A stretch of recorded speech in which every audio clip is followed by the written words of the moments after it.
শুভ সকাল বন্ধুরা, আশা করি আপনারা সবাই ভালো আছেন। আমি এসেছি ছাদে একটু রোদ্দুরে, অনেক দিন পর রোদ্দুর দেখলাম। তাই আজকে ভাবছি বিকালে একটু পকোড়া বানাতে।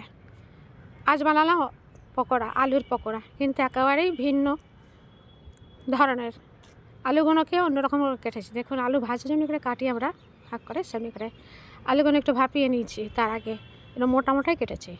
তার সঙ্গে দিচ্ছি পেঁয়াজ, ক্যাপসিকাম, আদা কুচি, লঙ্কা কুচি, মটরশুঁটি, আপনার বাড়িতে যা সবজি আছে মিক্স করে দিতে পারেন, ধনে পাতা দিয়ে এগুলোকে এর মধ্যে দিয়ে দেবো একটুখানি জোয়ান, কালো জিরে, ধনে গুঁড়ো, জিরে গুঁড়ো, হলুদ, তারপর আপনার লঙ্কার গুঁড়ো, তারপরে জোয়ান, কালো জিরে, একটু ব্ল্যাক পেপার, গোলমরিচের গুঁড়ো দিয়ে এগুলো পকোড়া বানাবো।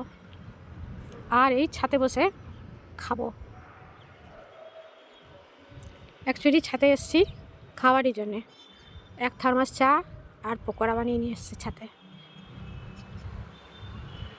রোদ্দুরে বসে খাওয়ার জন্যে। অল্প অল্প করে সব মশলা দিয়ে দিলাম, দিয়ে নুন দিয়ে বেসন দিয়ে খুব ভালো করে এটাকে মেখে নিচ্ছি। দিয়ে দিচ্ছি কালো জিরে, নুন, উপর থেকে একটু চাট মশলাও মিলিয়ে দেবেন যখন পকোড়াটা তৈরি হয়ে যাবে, আরও খেতে ভালো লাগে। তো যারা নতুন সদস্য ভিডিওটা দেখছেন, প্লিজ একটা সাবস্ক্রাইব করে আমার পাশে থাকবেন বন্ধু হয়ে। আর ভিডিওটা ভালো লাগলে পরে একটা লাইক আর শেয়ার করে দেবেন। দিয়ে দিলাম গরম একটু সরষের তেল। হ্যাঁ বন্ধুরা, একটু গরম সরষের তেল দিলে পরে পকোড়াগুলো বেশ ক্রিস্পি ক্রিস্পি হয়, খেতে বেশ টেস্টটাই চেঞ্জ হয়ে যাবে। এদিকে সরষের তেল বসিয়ে দিচ্ছি, সরষের তেলে বেশ ভালো লাগে খেতে পকোড়া। তবে এই ধরনের করে আলুগুলো কাটলে পরে খুব ভালো লাগবে খেতে। একবার কেটে এমনি করে খেয়ে দেখবেন।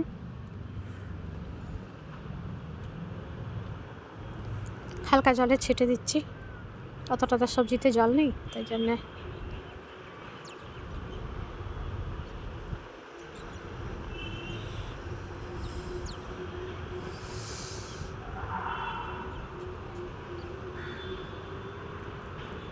দেখুন, খুব ভালো করে আমার এই মিক্স পকোড়াটা মাখা হয়ে গেল বেসন দিয়ে।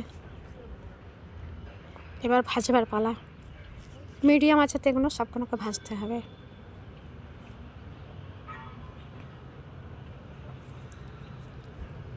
আপনাদের যদি ভিডিওটা ভালো লাগছে, আপনারা আপনি করে বানিয়ে খাবেন আর কমেন্টে জানাবেন কেমন হয়েছে। নিশ্চয়ই ভালো হবে। এই শীতেতে গরম গরম পকোড়া, চা বা কফি, যার যেটা পছন্দ, দারুণ লাগে খেতে। পকোড়াগুলো বেশ মুচমুচে ভাজতে হবে, তার জন্যে।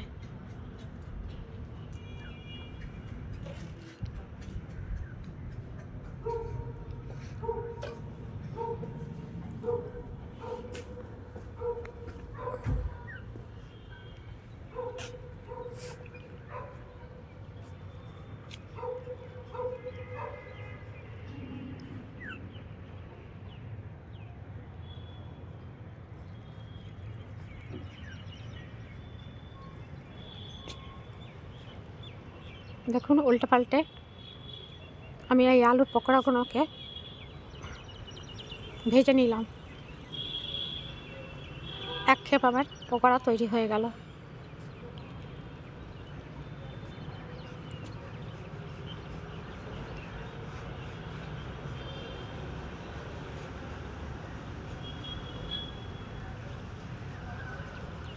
আবার সেকেন্ডও কড়াতে দিয়ে দিলাম পকোড়া।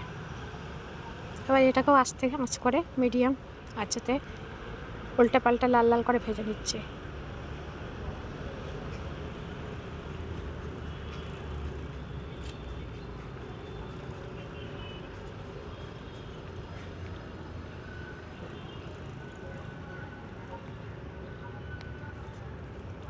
তো বন্ধুরা, কেমন লাগছে জানাবেন। পকোড়াগুলো ভালো লাগলে পরে একটা লাইক শেয়ার করে দেবেন। আশা করি আপনাদের এই আজকের রান্নাটা বেশ ভালো লাগলো। বিকালের জলখাবারটা চায়ের সঙ্গে। আপনারা ভালো থাকবেন, সুস্থ থাকবেন। আবারও দেখা হবে আপনাদের সঙ্গে রান্নাঘরে। যারা এখনও সাবস্ক্রাইব করেননি প্লিজ একটা সাবস্ক্রাইব করে আমার পাশে থাকবেন বন্ধু হয়ে। ভিডিওটা একটু লাইক আর শেয়ার করে দেবেন প্লিজ। আবারও দেখা হবে আপনাদের সঙ্গে রান্নাঘরে। ভেঙেও দেখিয়ে দিলাম কত সুন্দর হয়েছে ভেতর থেকে। ফিরে আসছি, নমস্কার।